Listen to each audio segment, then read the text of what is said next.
Hey y'all, it's your girl Tashondarenae, and I'm back with another video.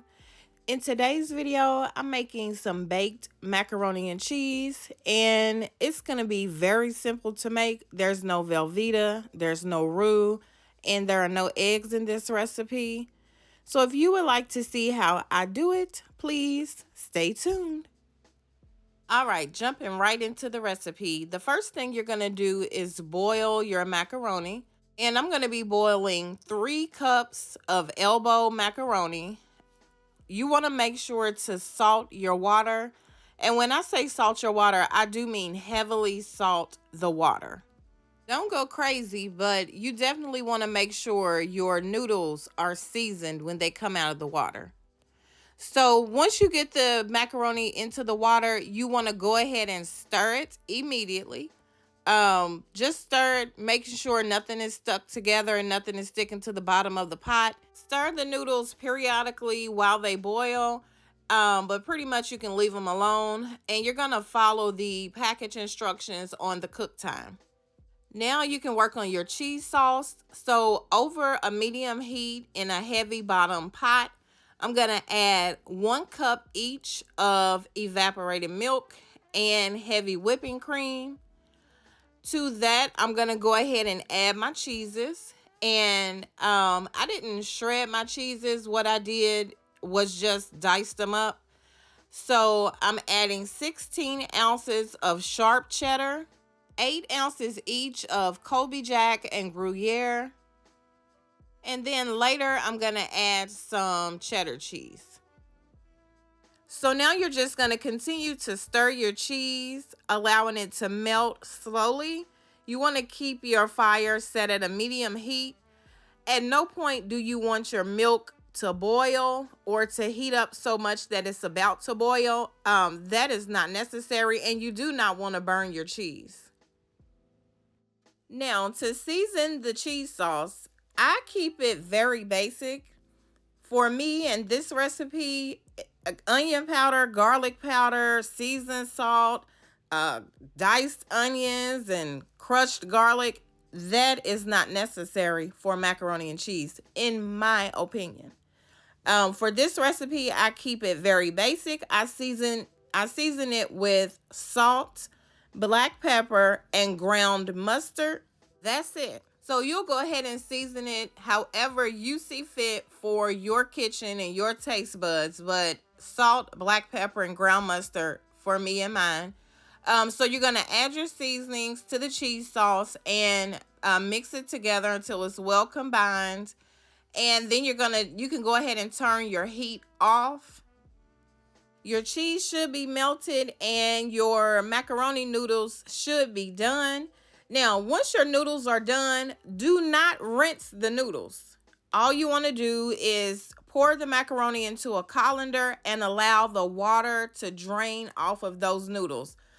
Do not rinse your noodles. You've already seasoned them and they should be perfect. So I boiled 3 cups of dry macaroni noodles, and for 3 cups of noodles, you will need at least a 3-quart baking dish. I'm using a 3.2-quart baking dish. You're going to pour about half of your noodles into the baking dish and then add about half of your cheese sauce. All right, so then you're going to stir that together, making sure the noodles are well coated in the cheese sauce. So I do like to layer some type of cheddar between the 2 layers of macaroni and cheese. So all they had at the store today was these slices of cheese. I'm not sure what's going on with my Kroger, but they've been out of cheese lately like crazy. So I'm just going to layer a few slices between my 2 layers. And y'all, as I laid these slices down, I realized that I had messed up. So what I should have done, what I usually do is add my butter to my hot noodles. I totally forgot to add the butter. So now I'm going to go in and slice up a half a stick of butter and add it to the noodles. And I'm just going to go ahead and mix everything together. I also forgot to add my sour cream, so I'm going to go ahead and do that now as well. And the macaroni and cheese still turned out perfectly fine, but just be sure to add your butter and your sour cream to your noodles before you start layering it.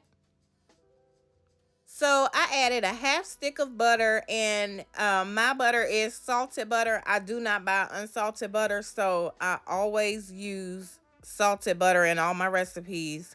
So a half stick of butter and about 1/4 of a cup of sour cream. I'm going to mix it all together until everything is well combined. All the noodles are well coated. And then I'm going to go ahead and add the remaining cheese sauce.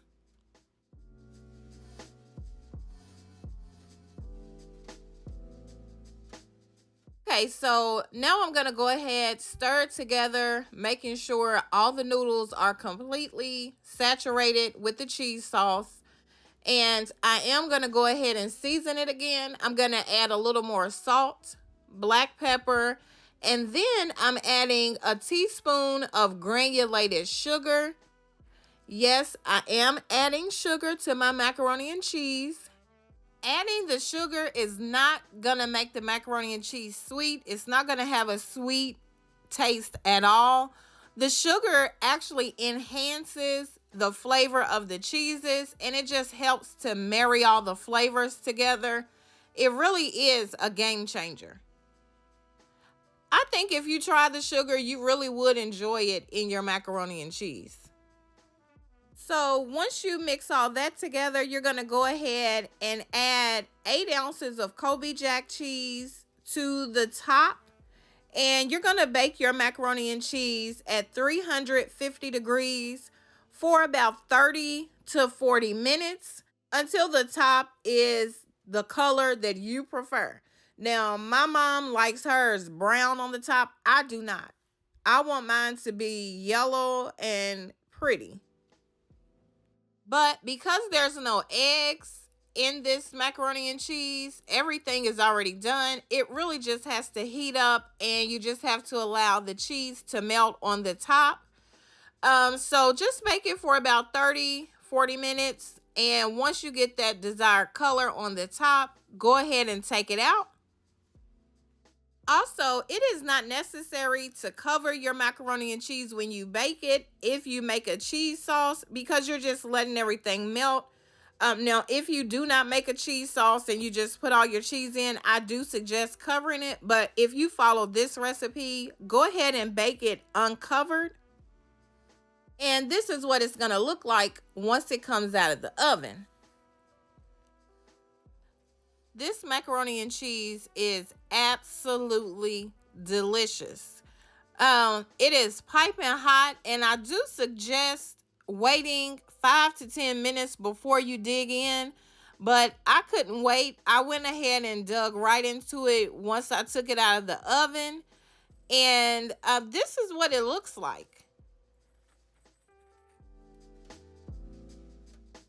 Now, because I dug right into it fresh out of the oven, it is a lot looser than it will be if you wait 5 or 10 minutes.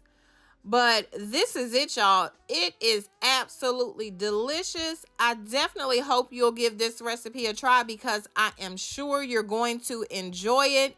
It has a sharp, nutty flavor, and it is so good. And as always, I'll be sure to leave the list of ingredients and measurements of everything I used down in the description box. So definitely be sure to check that out. This is what it looks like after 10 minutes of just sitting here on the counter. So you can see that no eggs or no roux was necessary. So definitely give this one a try, y'all. Let me know how you like it down in the comments. Also, if you have not already done so, please go ahead and subscribe to my channel. I would love to have you be a part of my YouTube family. Thank you so much for watching, and have a great day.